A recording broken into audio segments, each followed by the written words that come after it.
Достар, баршаңызға сәлем. Бүгін сіздермен бірге осындай өте дәмді пирог жасайтын боламыз. Ең қарапайым ингредиенттерден жасалады және де уақытыңызды да көп алмайтын рецепт. Сондықтан міндетті түрде ары қарай көріңіз.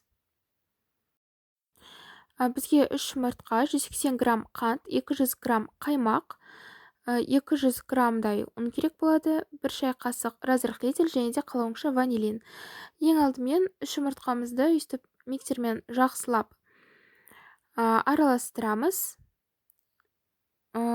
2 есе үлкейгенше және де аппақ масса болғанға дейін. Егер миксер жоқ болса, онда жай ғана венчикпен араластырсаңыз болады. Бірақ венчикпен араластырсаңыз, онда кішкене көбірек жұмыртқаны араластыру керек.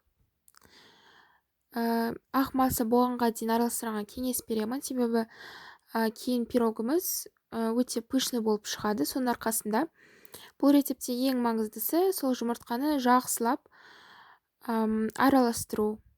2 есе үлкейгенше және де ағарғанша. Енді қантымызды қосамыз. Енді тағы да миксермен араластырамын. Миксердің орташа жылдамдығында араластырамын.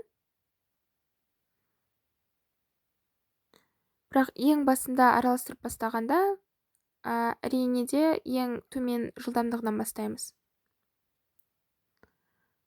Міне осындай массаға дейін араластырамыз. Қарап тұрғандарыңызда 2 есе үлкейді. Енді қалауыңша ваниль қоссаңыз болады. Бұл міндетті емес. Енді қаймақ қосамыз және де тағы да жай ғана араластырамыз.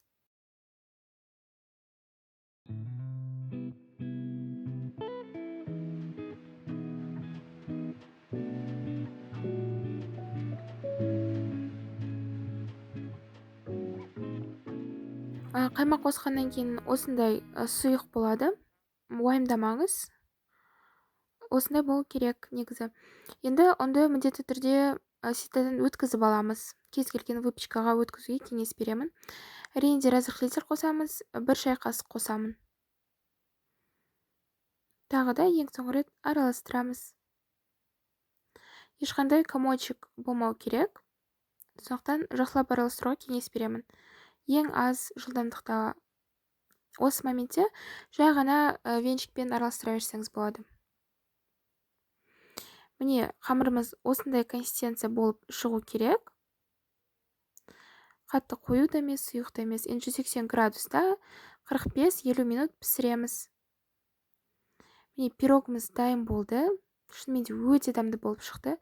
Сіздерге де жасауға міндетті түрде кеңес беремін.